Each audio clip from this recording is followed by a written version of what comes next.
People are saying that Silksong is either the bee's knees or super overhyped. I'm not here with that shit. I am here to tell you what it is. Let's jump in. For those of you who just weren't informed, Team Cherry, the people who released Hollowknight, the original one, Silksong is just a sequel of this original game. It's a Metroidvania type game, which is pretty refreshing considering we're in the era of FPS and battle royales. People have been just sucking the soul out of this game for quite a while, so badly that Nintendo, PlayStation, and Steam crashed day one. People were really riding these people, and you know what? The cowboy was somewhat justified. So let's get into the meat of potatoes of this. The story was alright. It's there, you know? It's an improvement from what the previous game story was, but I wouldn't say it's necessarily Shakespeare level material here. It's alright. It's interesting enough to give you some context to the environment you're in, but I honestly wouldn't play this game for the story. The combat is actually not particularly difficult. Like, it's not super hard. It's just challenging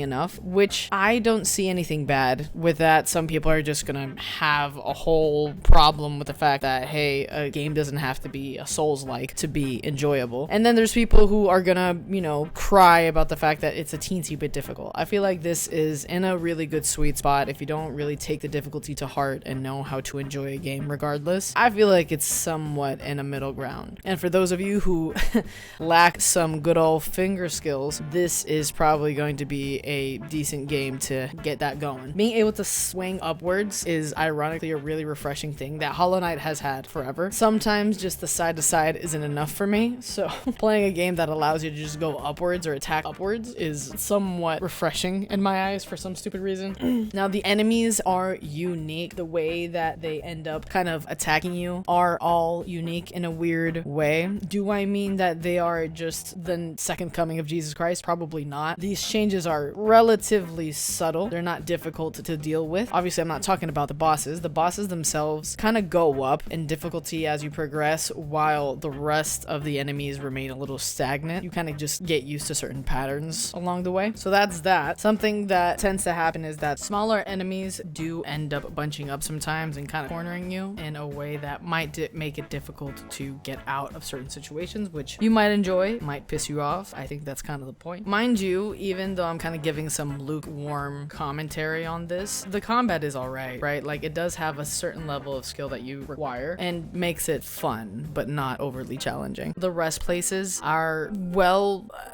spread out, I'd say. Sometimes you have to walk a little bit more, but I don't feel like it's as bad as a walk as some people say. Some people are like, oh my god, I have to walk so far. I'm like, dude, it's a 13-hour game. Like, how far do you really need to walk? You hear me recording and you just decide to do the lighting is beautiful. The art style is pretty sick. You know, the dark lines characteristic to Hollow Knight are all there and very expressive.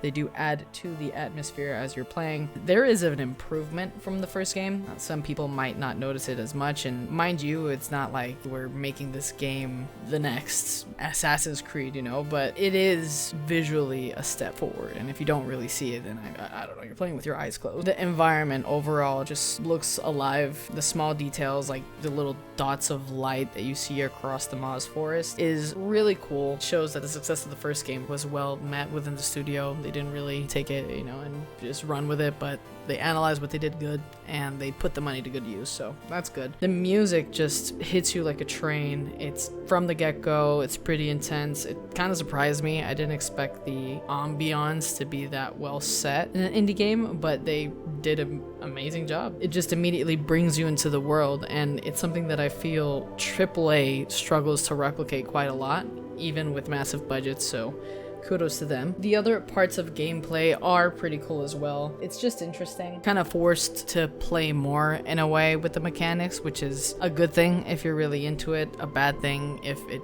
doesn't really float your boat. Why is that I say that? Well, everything costs money in the game, and to a degree that you don't really expect. Like, let's say you have to pay money to get a rest area, which is funny because it's usually just a chair. So I don't know about that. I don't know how I feel about everything requiring so much kind of money. Precisely the enemies, since they don't really drop a lot of money to begin with, you're kind of stuck in that limbo of, okay, let me grab these 2 measly rosaries that this stupid enemy left there just to be wasted on some BS that I could have perfectly automatically gotten from the get-go. I don't know. There's certain things that I feel like shouldn't have been monetized within what they were doing, but overall, still, experience is still enjoyable. The tools and crests add to the complexity of the game. It does add a certain flair that the previous Hollow Knight, from what I understand, did not have. Do I feel like changing my playstyle significantly with crests was something I couldn't live without? Not really. I didn't really care for that as long as you have the movement, you know, your basic dash and your jumps. I think that was enough, but I don't know. You know, the subtools can make enemies a little too easy to get rid of, so it could be improved. Oh man, I forgot a whole ass point. Performance. In terms of performance, we do analyze the price performance as well. So it's an indie game, it's 2D, it shouldn't be hard to run, and if it's hard to run, you're playing on an old Nokia. It's smooth on both PC and Mac. I haven't really run into any bugs or any crashes or anything like that, and I would be shocked if it did bug or crash or anything like that. The price performance, it's $20, right? So average player is maybe gonna spend 62.5 hours in the game. That would mean that the average player is getting per hour a rate of 32 cents. That's pretty solid. We're gonna just compare that to other games of similar nature. So Stardew Valley has an entertainment value of 17 cents per hour, Terraria 12 cents per hour, Cuphead $1.82 per hour, Undertale $1.43 per hour. This would mean that within the 5 that we're mentioning here, Silksong would fall pretty much average, smack down the middle between Stardew and Undertale. So the price is pretty good for the indie market. I saw a lot of smaller indie devs just bitching and whining about the fact that they released their game and they didn't tell the whole gaming industry that that was their plan because they have to sell the game. I don't think the indie devs really have anything to stand on. The price is pretty fair and pretty on par with what other indie developers have done in recent times. Therefore, if they probably want to be on Silksong's level, on Hollow Knight's level, Team Cherry, they should probably just work harder. You know, it is what it is. They weren't a popular developer. They weren't a popular studio. They did good work and then they were recognized. So, you know, get your game up. Do I think this is worth $20? Of course it's worth $20. You know, I can't say that a game that gives me this kind of value and is overall just a pretty fun game, a pretty light experience in a way. Like, I don't feel like I'm sitting down to undertake a Souls game. I feel like I'm sitting down to maybe undertake a difficult Mario.